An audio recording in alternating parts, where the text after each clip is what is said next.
So this is our day 2 and we're now feeling refreshed from yesterday. Kaya medyo ayos-ayos pa itsura namin. Hindi ko lang alam mamaya kung ano ng itsura. But we are on our way to Canberra. Kaya pupuntahan namin yung bus station. Kasi nag-book kami ng bus to go to Canberra. Si Unico medyo behave pa. Nakagising lang. Si Mami. Tignan naman yung mga gear ko. Fresh mga pa, ganito-ganito. fresh. So ito yung itsura namin.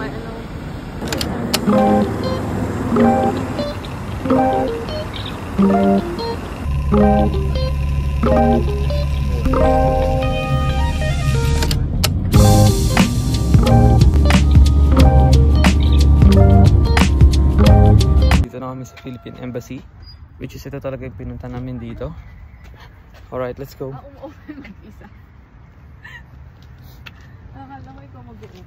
Let's go. We're here.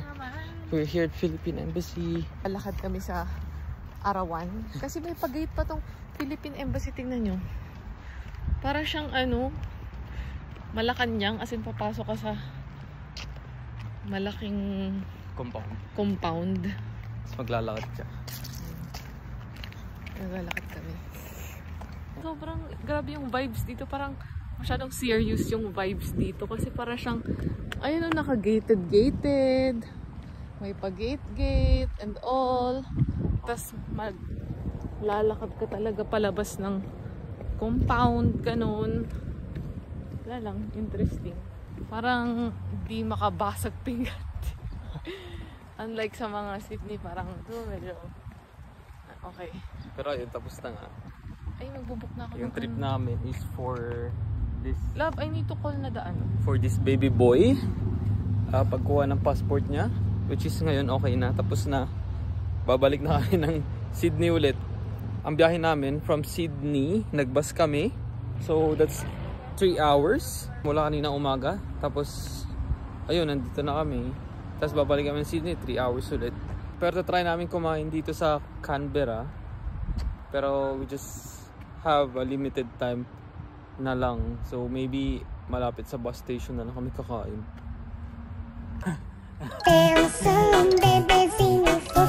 Unico!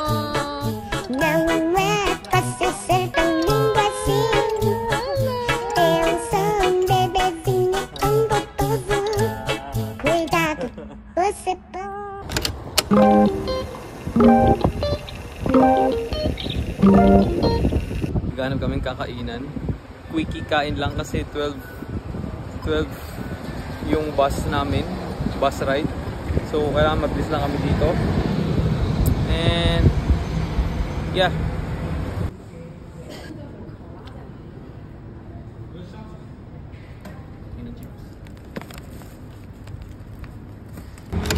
We're back in Sydney.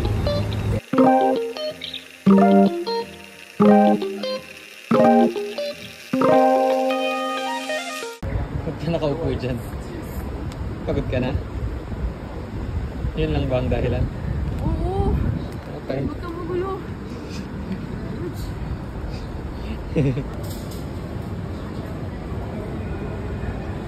Boom! Hello Huli everyone! ka na naman. Nasaan ka? Ang ingay mo, ako lang magsasalita. Anyway, ayun na. Alright, hi guys! Hello everyone!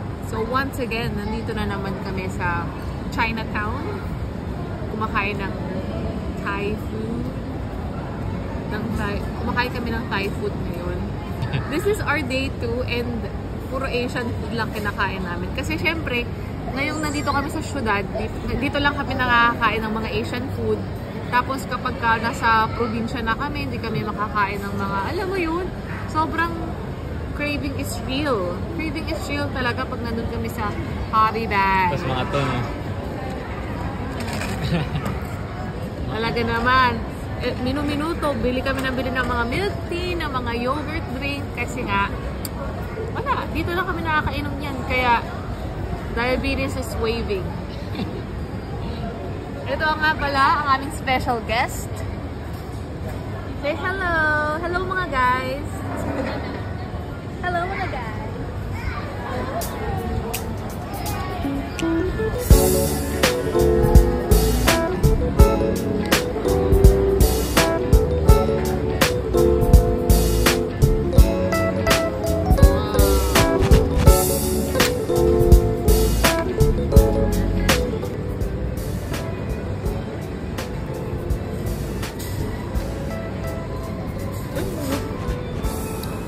dinner. Sarap. Lagi sarap. Ang sarap, promise. Walang sinabi yung sa mga Harvey Bay. Pagka-acting lang na naman. Hindi, ito. Ang sarap. Walang sinabi yung mga tom yum sa Harvey Bay. Ang sarap talaga. Wow. Diba? Panalo, diba? Panalo! As in, ganito yung mga tom yum. Ganito dapat. Harvey Bay, baka naman. Ba't kaya hindi nila makuha yung sa Harvey Bay? Ako ba? Hindi ko alam. Sabi. Panalo.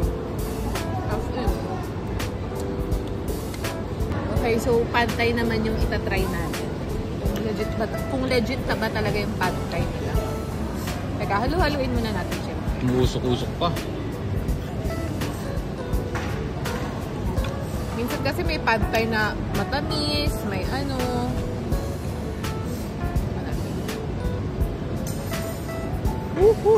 Pasok kaya sa standards mo yan.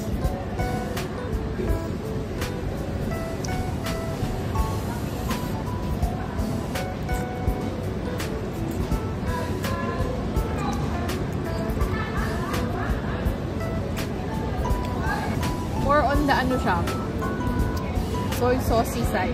Medyo matoyo siya. Medyo matoyo. Pero masarap pa din.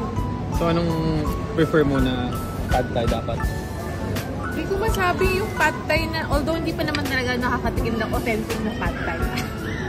Pero iba-iba kasi yung luto ng pad thai eh. Ito medyo maano siya, matoyo. Pero masarap pa rin siya. Okay.